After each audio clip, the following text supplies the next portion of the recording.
So let's talk about our workshop today. Part of our learning that we are going to be talking about today is how to be able to create a tea table. And what this tea table is going to do is it's going to help you to match your skills for exactly what the job description is asking for. I have found that people who are our age we've been taught to do one resume and send that out to everyone. That simply is not applicable anymore. And the reason for that is because we want to tailor your resume towards the job that you're applying for. And I'm going to teach you how to do just a little bit on how to actually briefly do that. We're also going to talk about the three advantages of networking.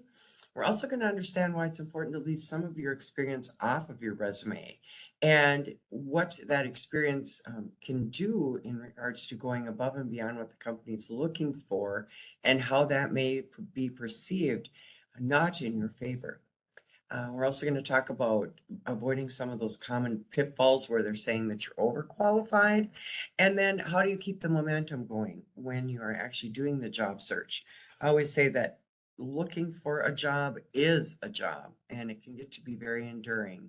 So let's talk a little bit about that. One of the first things that I'd like to have you guys do is get more familiar with writing in the chat if you haven't already. So let's talk about some of the good news. Before we get the good news, I would like to hear just in one word how your job search has been going so far. And please don't use any words that you wouldn't use in a professional interview. So, Nakula, if you wouldn't mind turning your camera on and just telling me what some of the clients are saying in regards to job search. Absolutely. So we do have clients coming in with the chat. It says that it can be slow, challenging, just starting, frustrating, uneventful. Okay. We got a lot of people saying that it's slow, challenging, and frustrating. Yes, okay. And you know what? I appreciate you saying that because that is the truth. Um, Keeping the momentum going for the person who said that it can be slow. Sometimes that could just be that your resume isn't showing that it qualifies for the job you're applying for. Frustrating. A lot of the companies out there are very slow to responding to you, so they might let you know that they've received your resume and your cover letter, but then you don't hear anything more from them. Or another thing that is very frustrating is when you've gone and interviewed and you're waiting to hear back whether you got the job or not, and they don't respond to you whatsoever. So we work with companies very closely in trying to get them to stop doing that, but it is still know that can still be a problem. It really doesn't have anything to do with you personally.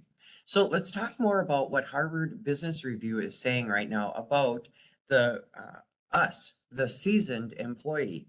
And that's what I call us, is the seasoned employee, because we as experienced workers are being found to have an edge.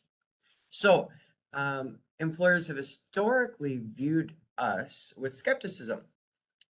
They're very concerned. Are you just going to come in and work for a year, a couple of years, and then leave? And we have to retrain somebody, and it'll cost us a lot of money.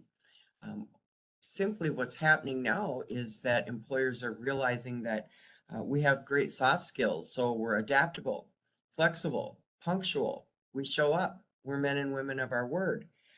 We also, the knowledge and education that we have, I always say we paid a high price for it. So in turn, you can take that education and knowledge and help the employer to make a lot of money. And in turn, you will make some money too. So a lot of this that we are going to be talking about today is going to be based more on your personal perception. So let's talk a little bit about what has changed since you last looked for work. So one of the things that's changed in a huge way is that we want to make sure that we are matching your skills to the skills that are listed on the job description. In my past, previous to this job, I was the operations manager of a nonprofit. When I did that role, I looked at a lot of resumes and did a lot of interviewing. When I'm looking at people's resumes, oftentimes I would wonder to myself, did you even read the job description? Now we're going to kind of drill down more on this. Another thing that's changed in a big way is networking. So networking has changed both in person and even more importantly online. I was taught as a hiring manager to look at your social media. Look at your Facebook. What do you present out there in the public? When you are looking for a position, I want you to make sure that everything that is out there in regards to being for me to be able to connect with you is appropriate. Make sure that you feel very comfortable if a future employer is looking at your social media, that you don't have to be embarrassed. In addition to that, I find that when a person is looking for a job, and let's say that you've been looking for a while, what happens is we get discouraged. Even our body language changes. We struggle with carrying good eye contact with people, our shoulders lean forward, our body speaks. And that is just because you're frustrated with job search and you're not finding anything. So I want you to lift your head up, throw them shoulders back, and everybody that you run into, whether it be in person or online, say, I'm looking for a job. Do you know of anybody that's hiring?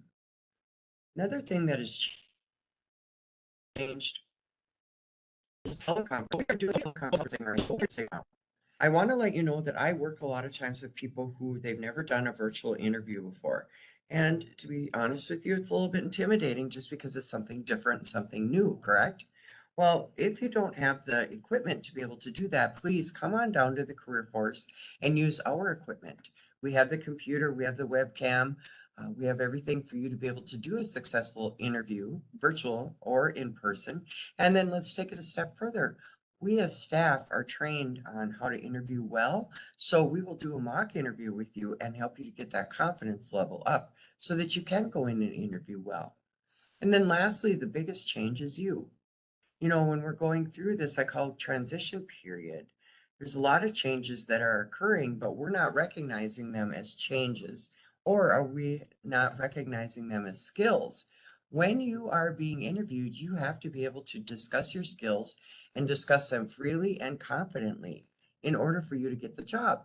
Because the person behind you or the person ahead of you who is interviewing, that's exactly what they're doing. Now, I love this slide, and the reason that I do is because it's very easy for me to word associate it.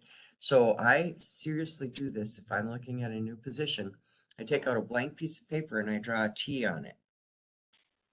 On the left-hand side of this T, you'll see that it's coming right from the job listing or the job description. So looks like they're looking for someone who is recruiting team members, experience in human resources, and works with various departments. So on the right-hand side of my T, I write my skills, how I qualify.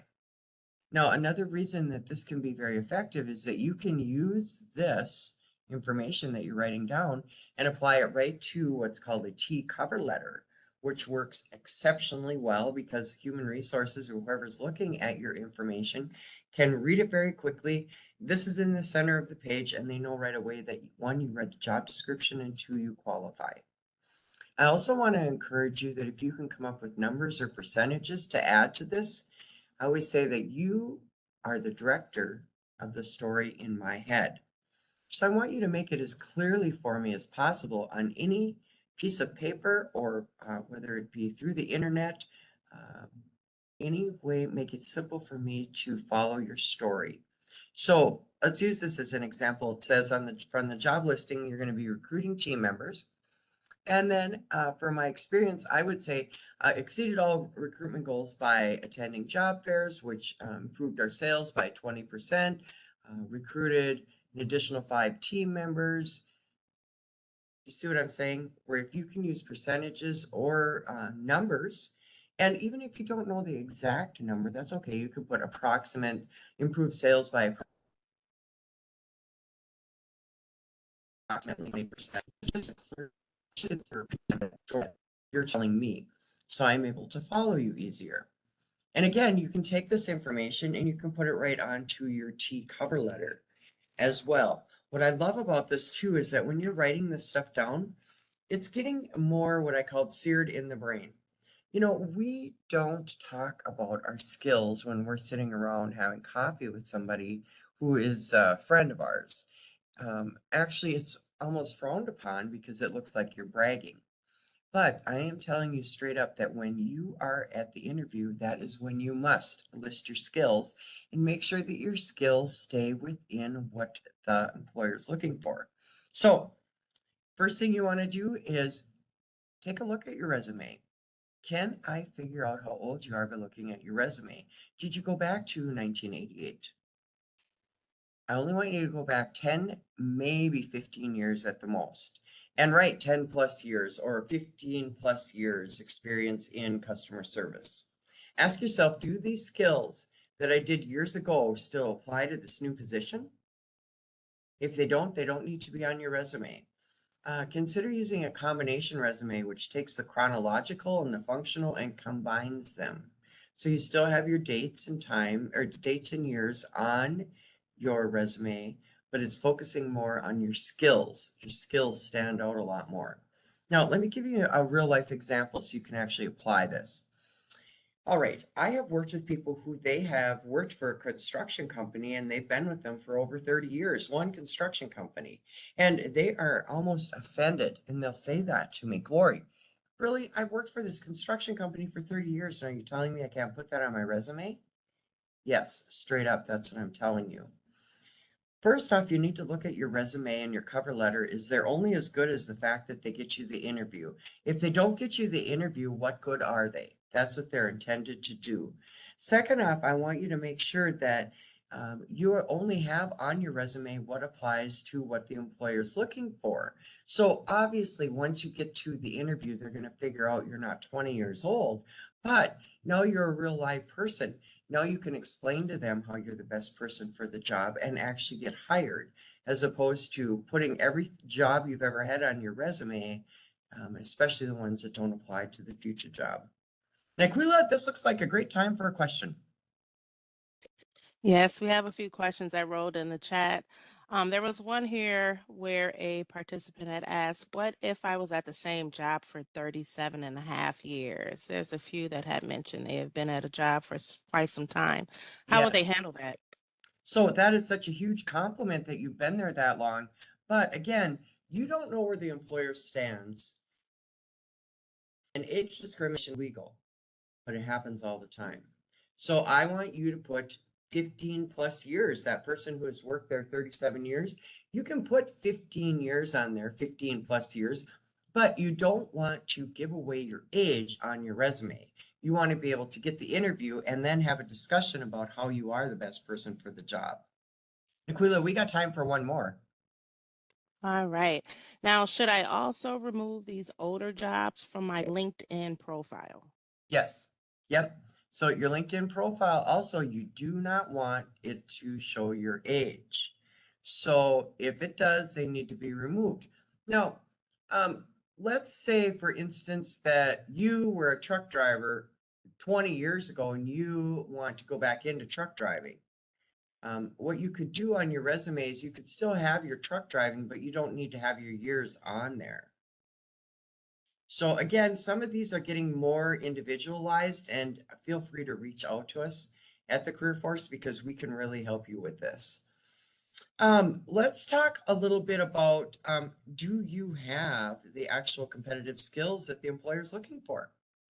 You know, one of the questions that we would always ask too is that, why do you want this job?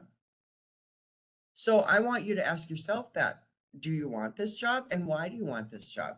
You want to be able to talk freely about why you would want this job if you are asked that at the interview. And in addition to that, I want to encourage you to do a little bit of research on the company. So first off, what I would do is I would for sure get my hands on their mission statement or the vision statement. So when they say, why do you want this job? You could quote that vision statement back to them and say that it lines up with exactly my own beliefs and I want to be a part of a dynamic team. I want to be part of your company. When they ask you, why do you want this job? That's the time to build the employer up. Another thing that I find that is really, really neat is if you can get yourself out and about back into the community during your job search.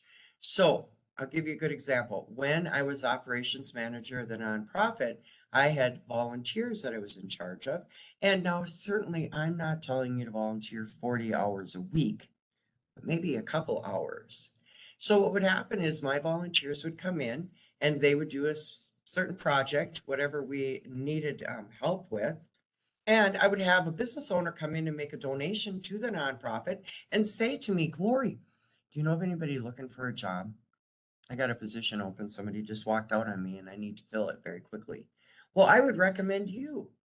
And the reason I would is because you're out and about helping the community. I know you're a person of your word. I know that you show up and I know that you do a really good job. So, in addition to that, it's very easy for me to give you a reference immediately. That's a really ideal networking way to find out that the employer didn't even have to post. See how that worked? But I would not have recommended you had I not known you were looking for a job. So do you see why it's very important to tell people? You want to be able to create relationships so that they think of you first when something does come up. And this happens all the time.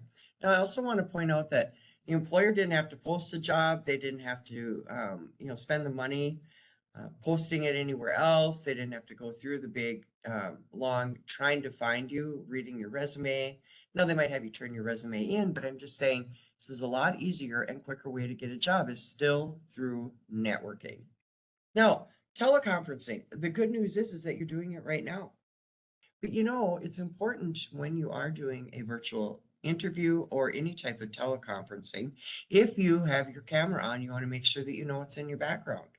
I'm sitting right now in an interview room, and you can see in my background, it's just white.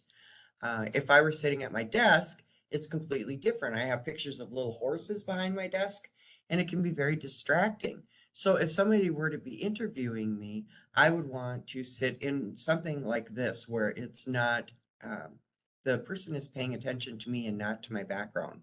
Also choose good lighting. Now my lighting here is fluorescent and it's fair.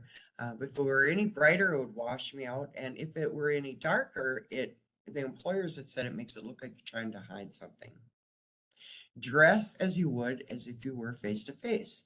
There's something about us psychologically that if we dress fully all the way down to our shoes, when you're doing the interview virtually, we just tend to interview better. I'm not 100% sure why that is, but good information to know. Carry good eye contact and smile. I have a mirror with me, not because I love looking at myself all the time, but because it reminds me to smile. You want to present yourself as being friendly and that you get along well with others. Also, it's important to know where that camera is.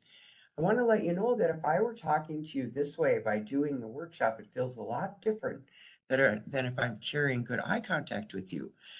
You don't need to be staring or have eyes wide open, but you want to be able to at least look at the camera and talk directly into the camera as if you were talking to someone. Make sure your audio is good. Boy, there's nothing worse than every other word being left out. And you might be saying something very important, but it can give the complete opposite reaction and meaning if it's every other word. Well, how in the world do you figure out if you have good audio or not just by speaking? Well, hopefully they're going to tell you, but that's why it's also very important to have a backup phone number handy. So let's play this out in a scenario. Say that I call you, I want to interview you, and we're going to do it virtually.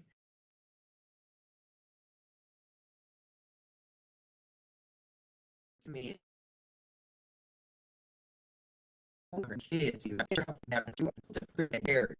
Second off, don't panic. So you're not panic, say we want to do it virtually, and you're like, oh, I don't have any of the equipment.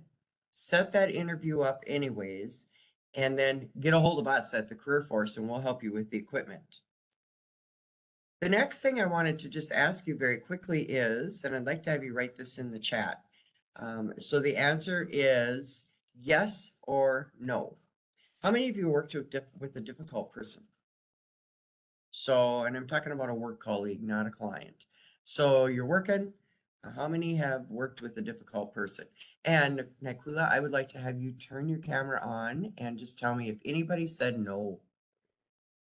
All right, waiting for someone to start chiming in the chat. And I would predict that most people said yes, that they've worked with difficult clients. a ton of yeses. Okay, so let's Yes. talk about the people who said yes. So I ask this question at every workshop that I do, and the reason it's important for me to ask you that is one to point out to you that many of us have worked with difficult colleagues. That's part of going out, I believe, into the public and working with people side by side with them. But what I want you to do also is that when you are interviewing, know this. The interviewer is trying to figure out, do you get along well with other people? If we've all worked with a difficult person, know that many of us have run into this where we're working with difficult people. And I want you to say at the interview, you know what, I get along really well with others.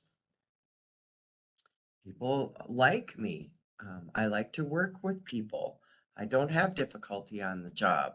And again, they're trying to figure out, where do you stand? Um, how do you feel about looking for employment, and do those feelings shows? You have gained skills since the last time you interviewed. Do you know what those skills are?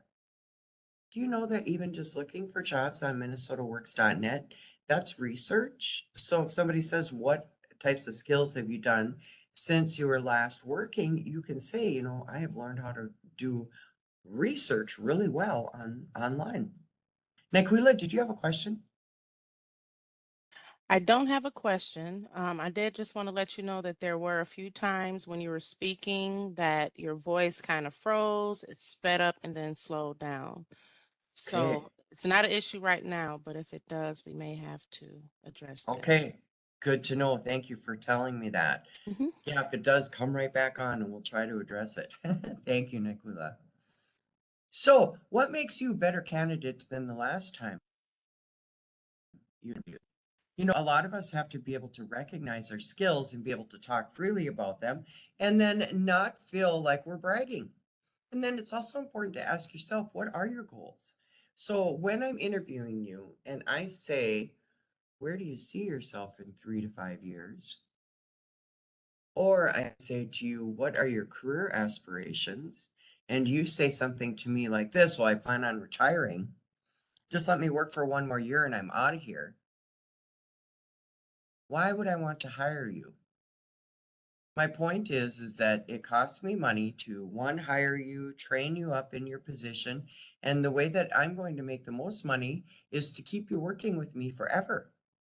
So when you're interviewing, are you convincing me not to hire you because you're too old?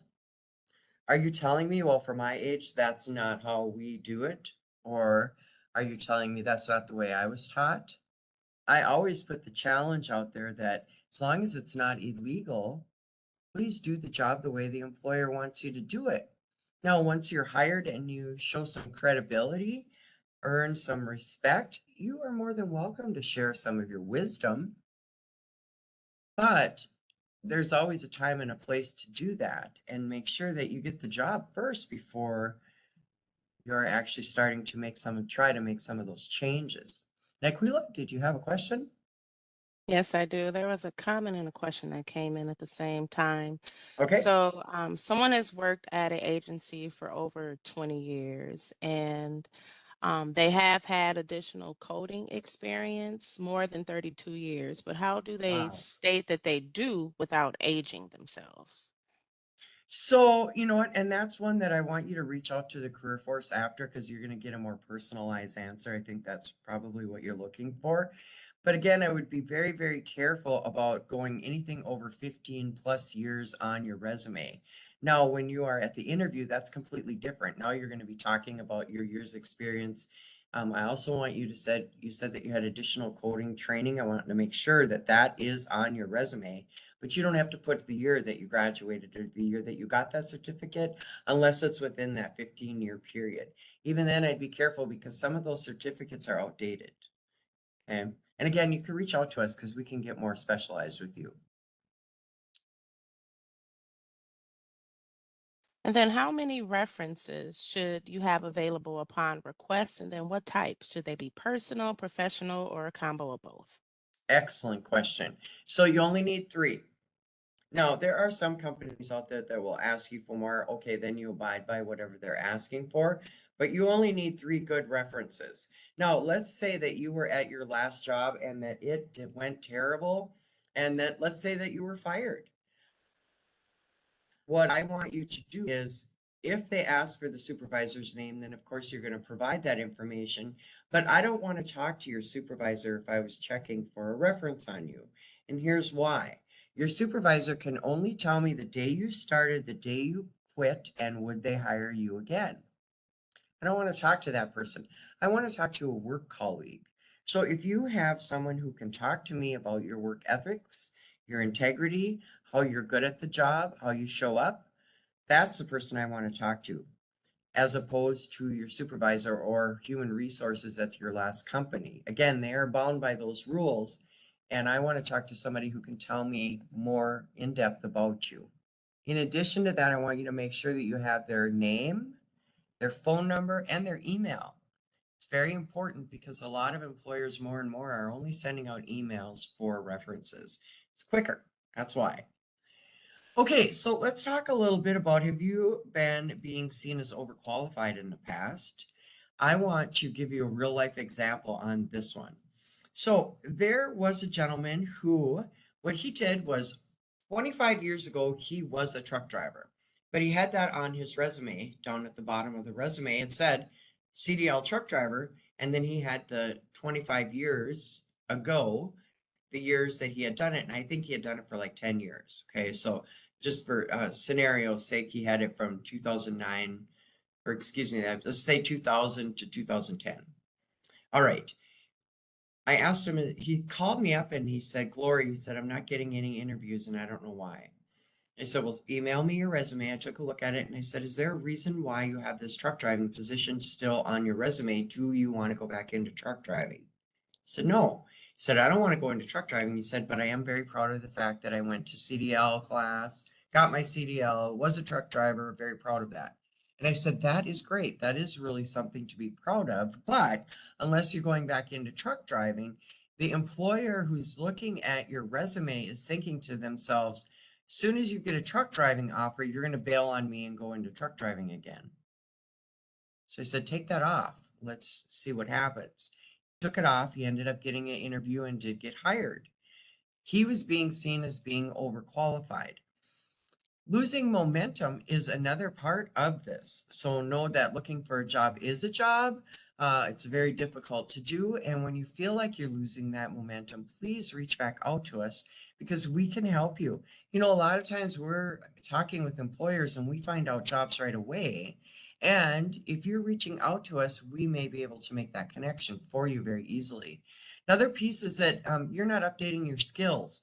Now, I want to take this a step further because I really believe that we as seasoned employees, we do update our skills, but here's where I see the deficit. We don't recognize it as updating our skills. We just think that's what everybody does. But again, if you are doing research on a company, that is research. If you are doing an assessment to find out where you want to transfer your skills into your next career and what that looks like, that is actually education. So you need to be able to name those skills. Another thing for being seen as being overqualified is that you've got too many accomplishments listed on your resume and they don't relate. And let me give you another good example on this one. Okay, so I had one retail position open and I had a gentleman who applied who was a forklift driver. This guy could do everything under the sun with a forklift. He was excellent at operating a forklift, but we didn't own a forklift. He had too many accomplishments on there that did not relate to the job, so I never interviewed him. Now, maybe the guy is sick of being on a forklift, never wants to sit on one again. But as a human resource person or a person who has to narrow it down to 3 applicants to interview, I have to figure out a way to rule you out. It's easy for us to think, well, look at this. Look at my resume. I qualify. They're going to for sure hire me. They're going to for sure interview me. That simply isn't true.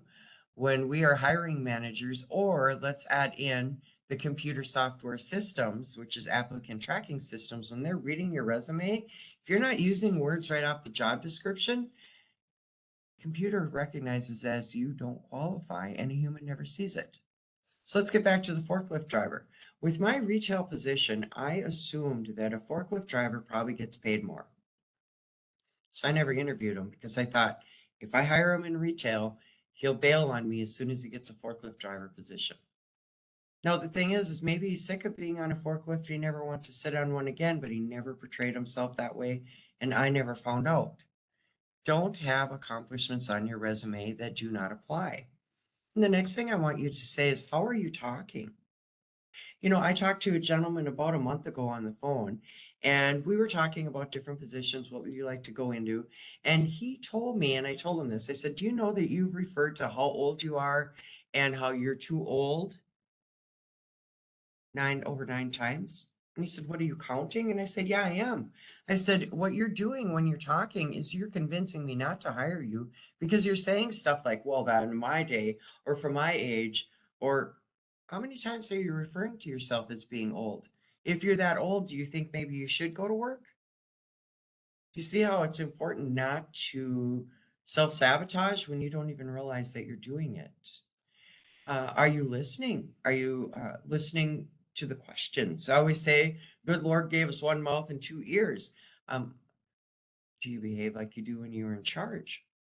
I have some people who they've been, for instance, the vice president of a company, and now they want to go just into a lower level position that doesn't have much stress. We have to be careful then how we're presenting your resume because we don't want to leave vice president on there and apply for that lower level. They're going to be wondering, why are you doing that?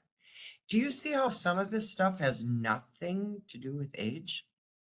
I think that we've talked in great lengths about losing momentum and how easy it is. But I also want to encourage you to make some goals for yourself. Give yourself some credit for some of the things that you've already done.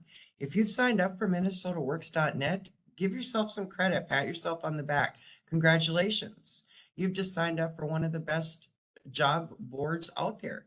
Go back on and find 5 jobs that you want to apply for. Make some goals for yourself. Out of those 5 jobs, read those job descriptions. After you've read them, you might only want to apply for 2 of them because you found out the other 3 were nothing like you thought it was going to be. But make those goals. It makes it a lot easier to keep that momentum going. Naquila, did you have a question? I do. So let's see here. So there was someone that had asked, what is wrong with our age? Why are we being asked to hide our age until the interview? Oh, well, I'm not telling you to hide your age. What I'm telling you is that age discrimination happens all the time. So I'm very proud of my age as well, but the deal is that I don't know where the employer stands. So I don't know if they're looking to hire a young whippersnapper or if they're looking to hire a seasoned person. The point is that you want to be able to get the interview. Once you're at the interview, you can convince them how you are the best person for the job. But if your resume is giving away information that doesn't apply to the job, take it off of there because that might be the reason you're not getting the interview. And do you have to absolutely answer yes to contact a previous employer, or is it okay to say no? Well, I always say answer yes because it's a red flag if you say no. But you can use your own better judgment because you're the one who has an idea of what that employer is going to say. You also need to remember that when I call your reference, again, the reason I don't want to call your supervisor is because they can only tell me the day you started, the day you quit, and would they hire you again. If you interview really well, I don't need to check your references. Now, hear me out. Please don't go say, well, Glory said they don't check our references. You always assume they're going to check your references. But if you interviewed with me really well, I didn't need to talk to 3 other people and tell me how great you are. I need your help, and I'm going to give you the opportunity to prove to me that you're an excellent worker and that you are the right person for the job. So keep that in mind as well. Letting your narrative be negative. How do you interview? When I ask you, tell me about yourself, are you telling me all the things that you can't do? Or are you actually talking about the skills that you have that apply to the job and how you're going to come in and be able to do the job really well? It's also very important to reach out to us on some of the different programs we have available that can update your skills. So, one, if you are doing anything to update your skills, you want to be able to recognize that and talk about it at the interview. But second off, we have what's called the Dislocated Worker Program. I want you to call the Career Force, which the Dislocated Worker Program can fit into many different areas where you might need that additional training. And you may be able to qualify for some help in paying for that training. Then we also have Coursera, which I really like Coursera, but I want you to be very careful when you're in that website because there are prompts that come up all the time that are trying to encourage you to pay $49 a month fee to use Coursera. I'm not suggesting that you do that. A lot of people I work with are unemployed. They don't have $49 a month to put on education, but there's a lot of free certificates within Coursera that you can take a look at. It could be even just updating your skills on Microsoft Word, could be on Outlook, again, Excel. There is a lot of different certificates that you don't have to pay anything. So, Aquila, I would like to open up the remainder of the time that we have for some questions. All right, sounds good. So, if I was fired from a job after a brief tenure, should I list it on a resume? Excellent question. So first off, what I want you to do, and I had to practice this in order to say it right. I don't ever want you to say you were fired from a job at an interview. So let's say, first off, don't assume they're going to ask you this. Employers I've talked to have said to me, Glory, we don't ask the question, why did you leave your last job? We don't ask that question anymore because we don't want to know and we need the person's help. But let's always be prepared if they do ask that question. So if they say, why did you leave your last job? I want you to say instead, I left my last job because I was involuntarily separated. And as a result, it has brought me here to you today. Now, again, you need to practice this in the mirror and say it over and over because it's a mouthful, involuntarily separated.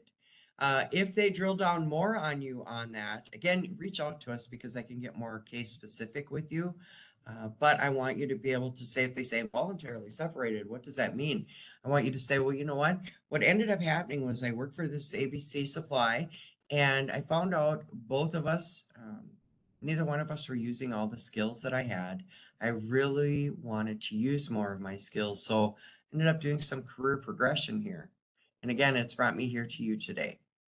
Okay, but keep on bringing it back to the fact that you're not going to go into detail. When I used to ask that question at the interview, why did you leave your last job and you were fired? You would go into such great detail. One, you'd scare me. Two, you'd tell me about the color of the paint on the wall. I don't need that detail. I don't need to know. Always remember you're being interviewed because they're interested in you and they need your help. So go in and interview well. Nicola, do you got another one? I do. So let's see here. So there was someone that had suffered with some mental health issues before, and they just want to know that if they were ever asked on a application whether they had a disability or not, if they should answer yes or no. So that's an excellent question. I always say answer no. Once you get hired, then you can talk about accommodations that you may need to do the job to be able to do it really well. But I don't like that they're asking those questions because I can't tell you for sure if they're using it to screen you out or to bring you in. How do you deal with a employment gap? Excellent question. What employment gaps, one of the things that tools that I would like for you to do is to only put years. Sometimes that will help with cinching up the employment gap. But here is the beautiful thing about the pandemic. Many, many, many people out there have employment gaps, and that is because of the pandemic itself. You know, Naquila and I work with on a daily basis almost people who have lost their jobs. The business closed due to the pandemic, or this one is even takes it on another level, is that the industry doesn't exist anymore. So just know that employers also know that that's been happening. So they aren't as glaring at the employment gap as what we used to be years ago. And again, I would just try the years and see if that will help. And please reach out to us too, because there are different really specific cases that we can give you some better comebacks if they do ask you, why did you have this employment gap? All right, there was a great one that came in here actually, similar to what we were just referencing as far as the disability.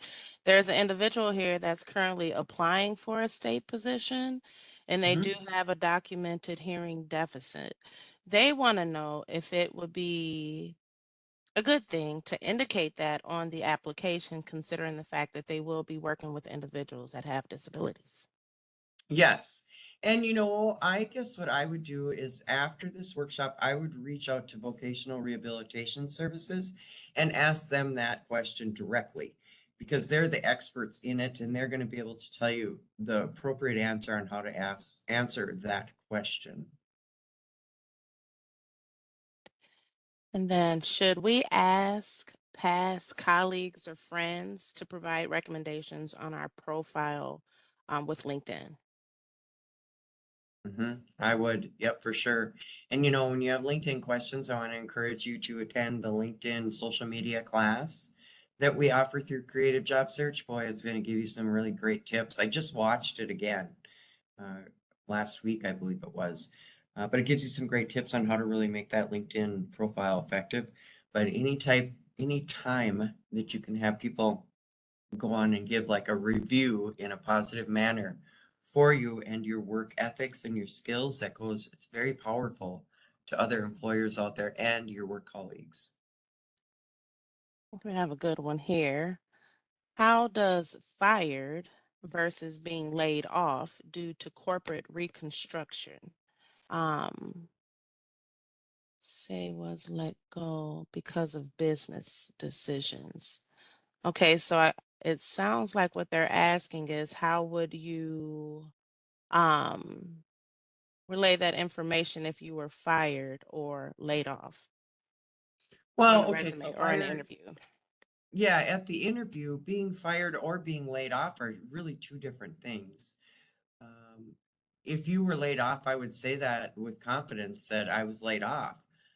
Why did you leave your last job? But now remember, they might not ask you why you left your last job, so you don't volunteer that information as either. But if you were fired, remember, we just changed that to involuntarily separated. So that's going to be the term that you're going to be using moving forward. And you could be both. So if you're both, I would just say I was laid off. Um, why did you leave your last job, Glory? Well, I was laid off as a result of all the different restructuring that the company was doing. Leave it at that. Okay. All right. And then how do I present myself as not being overqualified when applying and interviewing for lower level jobs than positions I've held in the past? That's a great example. So let me give you a really simple one that you can remember. I worked with a gentleman who was a vice president of a big corporation. He retired from that corporation and did not want to stay at home retired. He wanted to get back into the working field. One thing I want to remind you about is that we have been spoon fed work to retire. Once you retire, you have arrived. Many of us found out that during the pandemic, sitting at home day in, day out, just rubbing elbows with your dog and your cats is not exactly what we thought it was going to be.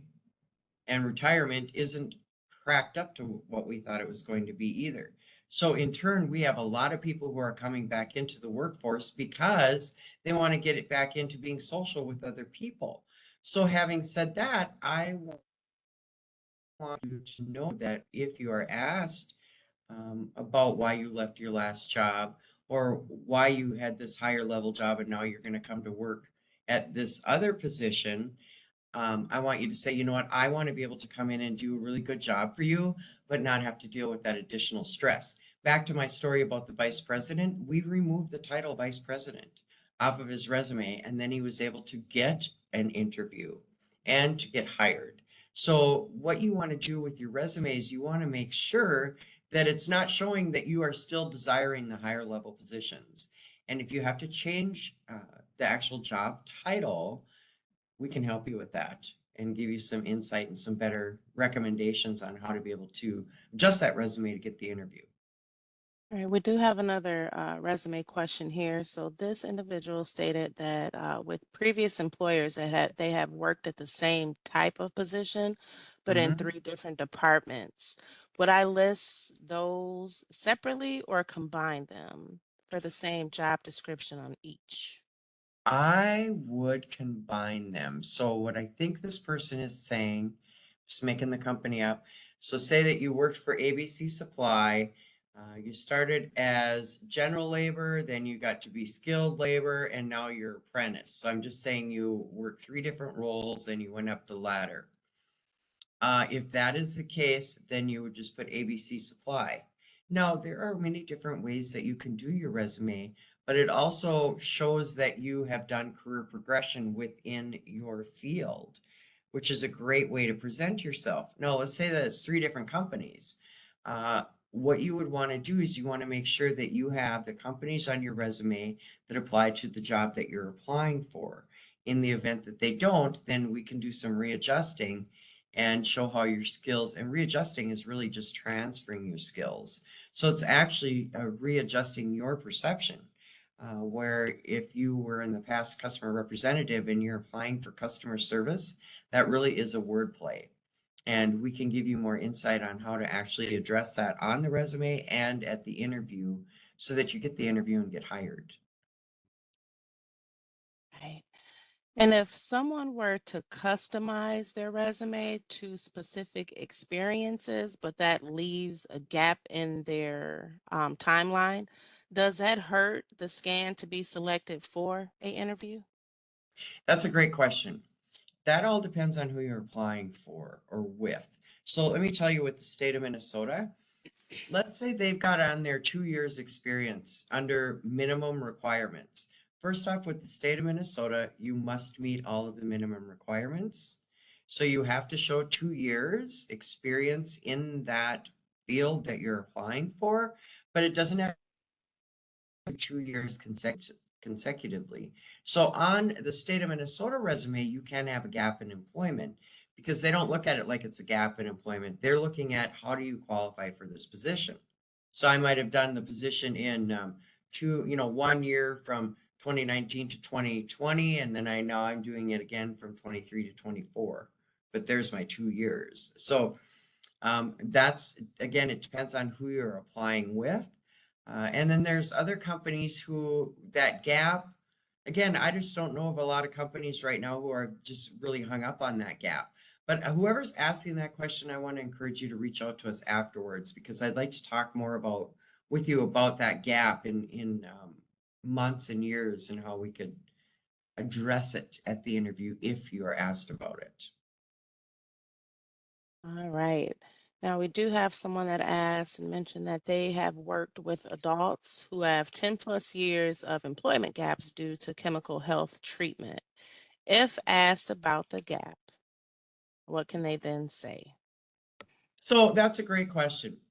In that type of situation, what I would say is that you were actually were able to be out of the workforce for 10 years, and during that time, you focused on your mental. I don't know that I even say my mental health. I would say education. Because really during that time, what you were doing, you might have been struggling with either mental health or chemical dependency.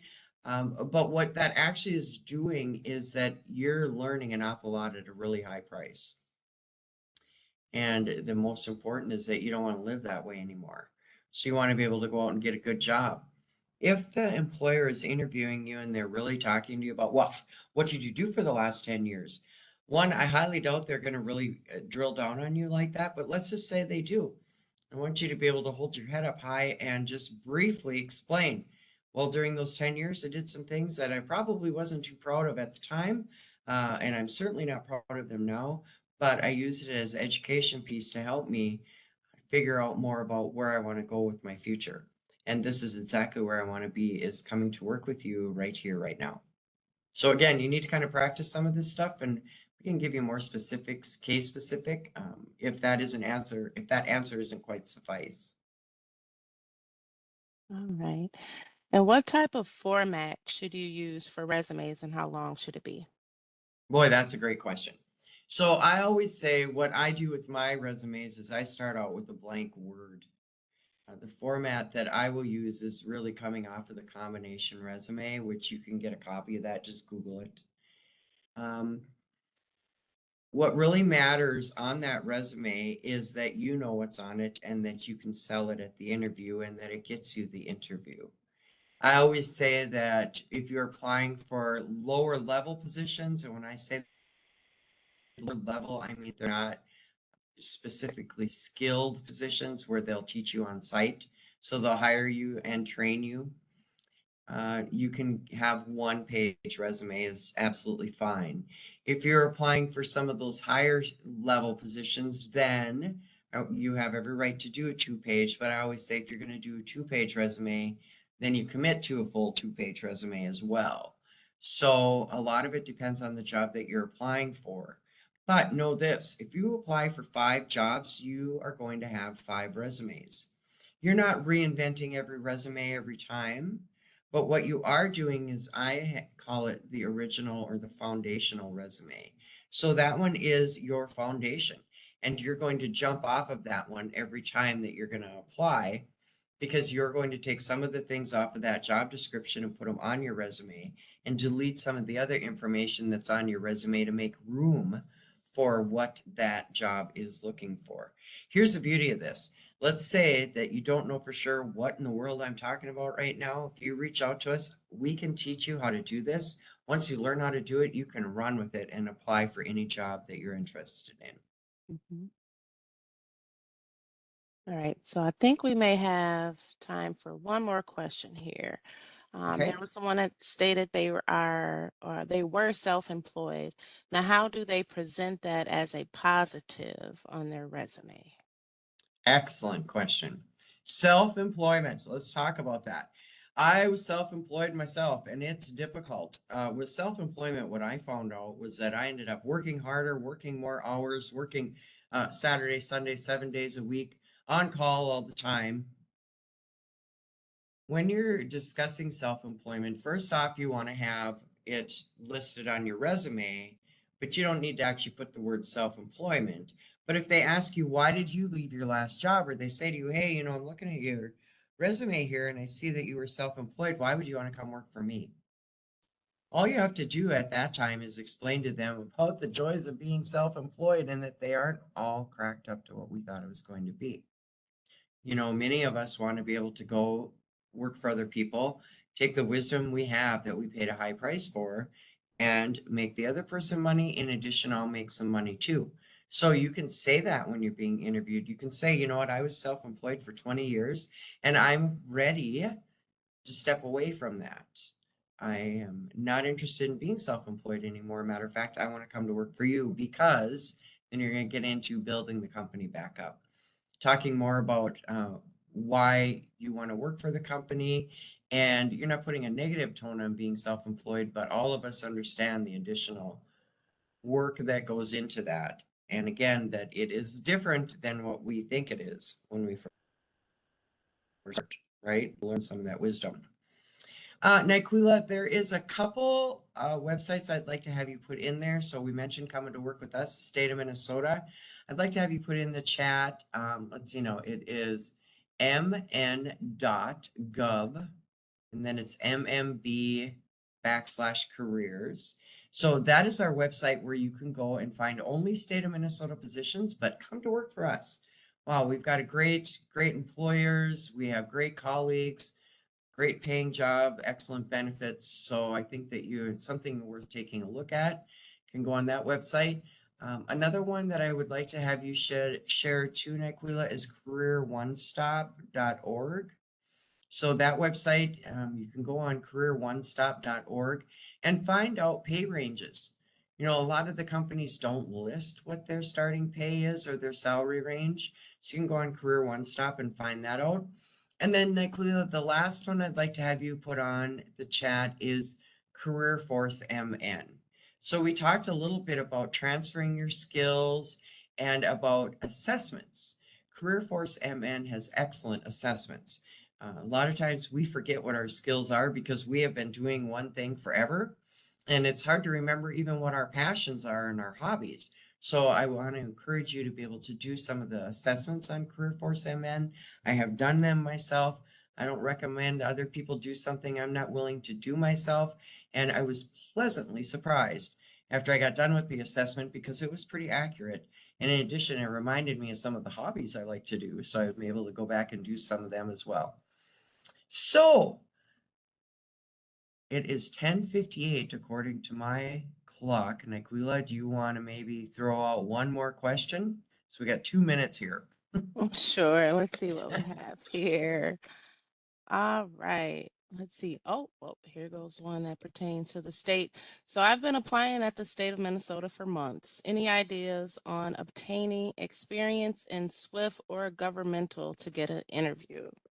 Okay, I don't think that's the reason you're not getting the interview. If you've been applying with us for months, I want you to have one of us review your resume.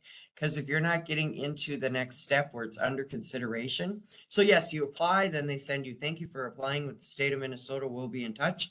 Then hopefully you will get the under consideration, meaning that we've read your resume, you qualify, and you can move on to the next level. If you're not getting that, your resume isn't showing that you qualify. So reach out to us and let us help you get that so that you can get the interview. Well, it is now 10:59. So I just want to thank you, everybody, for attending this workshop today. I want to remind you of the skills that you have. We're looking for good employees. So come on board with us. If you're struggling where you have been applying in a bunch of and you're not getting any response, please stop applying. Please reach out to us and let us help you because there's something going on your resume that is stopping you from getting those interviews. Typically, when you send out those resumes, you should be getting interviews off of them if they're tailored towards that interview, towards that job. Read your job descriptions closely. Look for that follow-up email because it's going to have a lot of great nuggets in it. In addition to that, it's going to have the career force locations. So you're going to be able to come on board with us. Please do not sit at home and suffer anymore. So thank you for attending. Bless you, and we'll see you in the working world.